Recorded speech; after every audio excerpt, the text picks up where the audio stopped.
J'ai proposé que l'on intègre au conseil d'administration des administrateurs salariés parce que je crois essentiel de montrer que l'entreprise n'est pas la seule affaire de ses actionnaires, mais qu'elle est l'affaire de toutes ses parties prenantes, y compris donc les salariés qui sont des parties prenantes très importantes.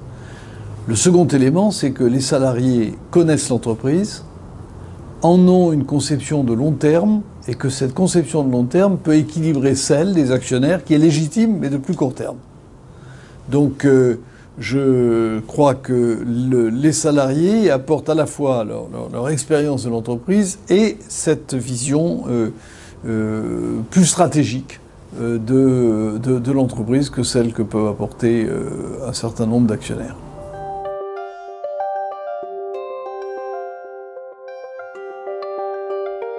Comme disait un leader ancien, globalement positif. Ça ne veut pas dire qu'il n'y a aucun problème. Mais j'ai trouvé que c'était un moyen de faire converger les avis au sein de l'entreprise sur un certain nombre de grands chantiers. Grands chantiers soit de redressement, soit de grands chantiers stratégiques d'évolution de l'entreprise. Ce n'est pas sans difficulté, d'abord parce qu'il faut faire de la pédagogie, parce que les administrateurs salariés ne sont pas obligatoirement formés à ce genre de choses, et il y a un aspect de formation professionnelle important qu'il faut prendre en compte. Et deuxièmement, parce que les points de vue peuvent être assez tranchés, et que ça peut conduire à un débat dans l'entreprise qui porte sur des éléments qui ont des éléments de confidentialité.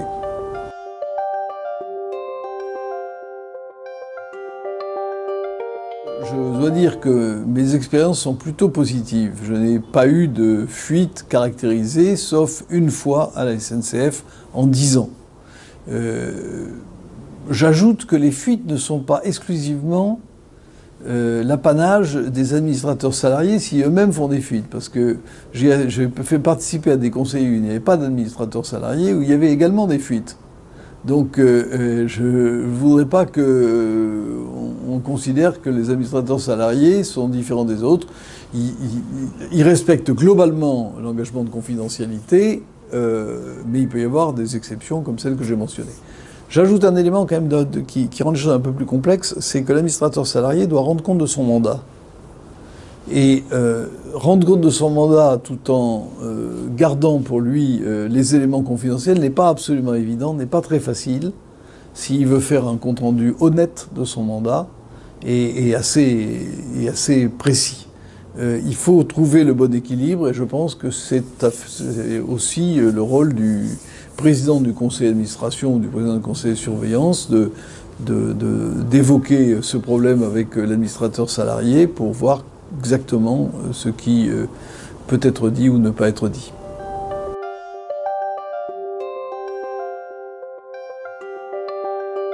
J'ai trouvé que la note de la fabrique était une note de très bonne qualité. C'est la première synthèse que j'ai vue sur ce sujet, une synthèse qui est équilibrée, c'est-à-dire qui ne cache pas les éventuelles difficultés, mais tout en montrant la dynamique que cela peut créer. Parce que je crois qu'il faut prendre cette affaire des administrateurs salariés comme une amorce de dynamique, de dialogue social dans l'entreprise.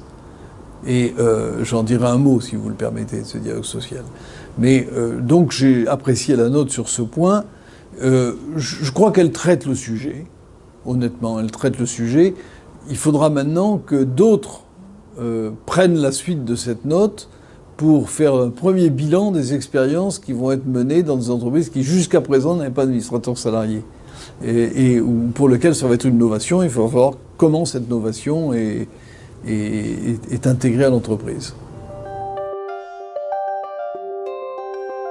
Quel est l'objectif que nous visons ?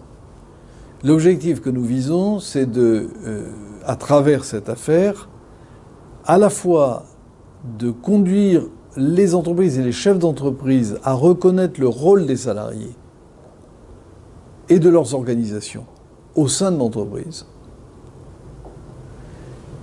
comme des parties prenantes au même titre que d'autres, et que le conseil d'administration peut être un lieu de dialogue entre ces différentes parties prenantes pour converger sur des questions de stratégie.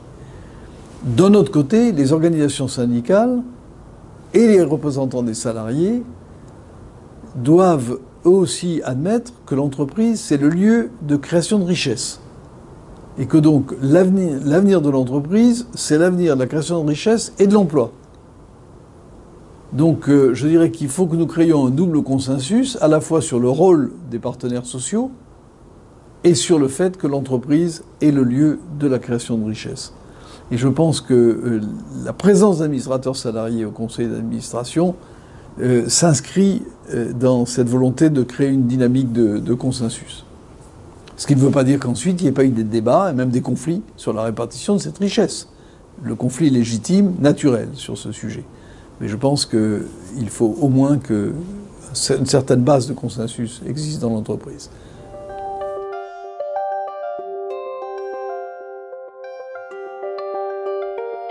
Le problème est de savoir si on fusionne les comités d'entreprise et les CHSCT. Il y a un débat sur ce sujet.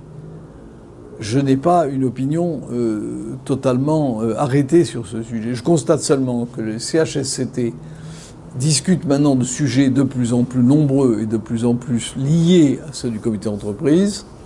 Et je pense que soit on les fusionne, soit on remet chacun là où il doit être. Et que l'on ne traite pas les mêmes questions dans les mêmes termes au comité d'entreprise et au CHSCT, parce que là, je pense que ça fait redondance et ça donne le sentiment que c'est toujours les mêmes sujets qui sont débattus et qu'on n'en finit jamais. Je pense que là, il faut une certaine clarification.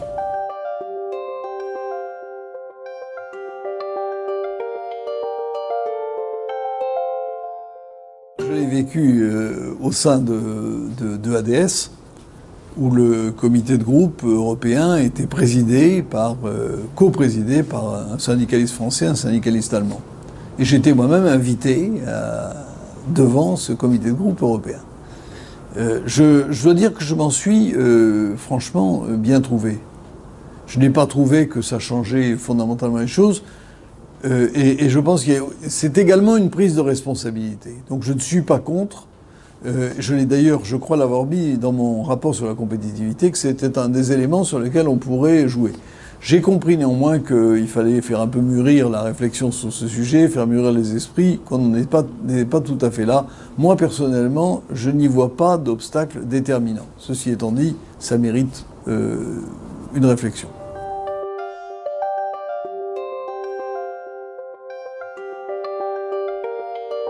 Ça va prendre un peu de temps, d'abord parce que il y a des postures qui ont été adoptées dans le passé qui ne facilitent pas obligatoirement les choses, surtout en France où le dialogue social n'est pas une chose facile.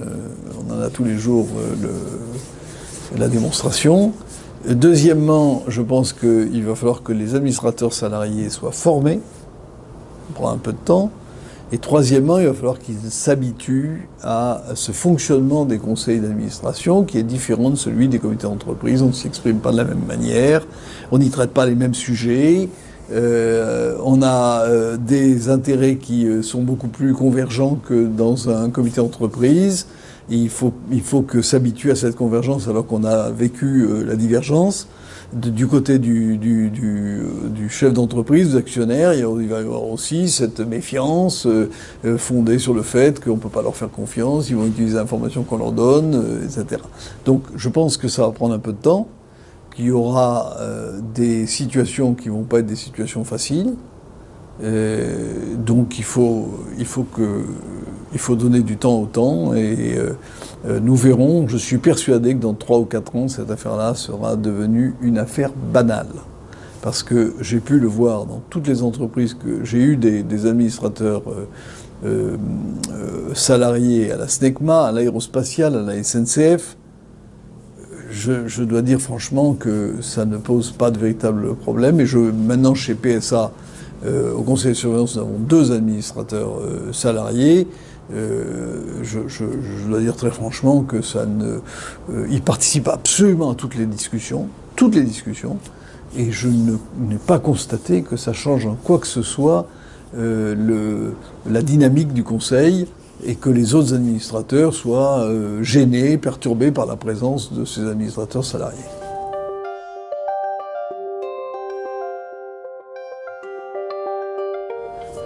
On n'en est pas encore tout à fait là.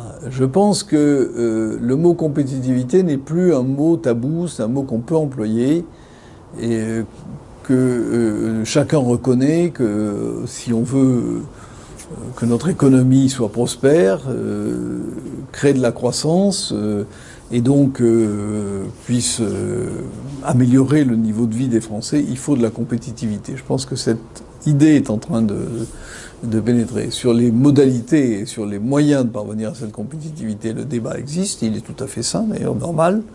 Je trouve que le niveau de convergence n'est pas extrêmement fort, si j'en juge par des événements récents.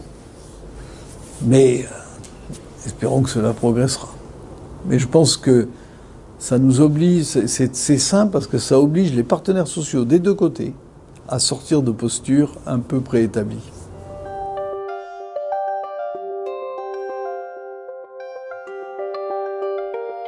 J'en suis pas tout à fait sûr. D'abord parce que chaque pays a sa culture. Et d'autre part, la principale évolution que je vois au capitalisme français, c'est plutôt d'aller vers le capitalisme anglo-saxon. Si on y mettait un zeste de capitalisme allemand, je pense que ça serait simple parce que le capitalisme allemand, c'est un capitalisme de dialogue social, c'est un capitalisme de vision à long terme et c'est un capitalisme industriel, beaucoup plus que financier. Alors je ne suis pas en train de faire l'apologie du capitalisme rhénan comme l'ont fait un certain nombre d'autres, mais je pense que ces trois éléments, le dialogue social, le long terme et le refus d'une certaine financiarisation de l'économie et de l'industrie en particulier, ces trois éléments sont positifs et c'est dans ce sens que je souhaiterais qu'on aille. Je ne vous dis pas qu'on s'y précipite, mais c'est là où je souhaiterais que nous allions.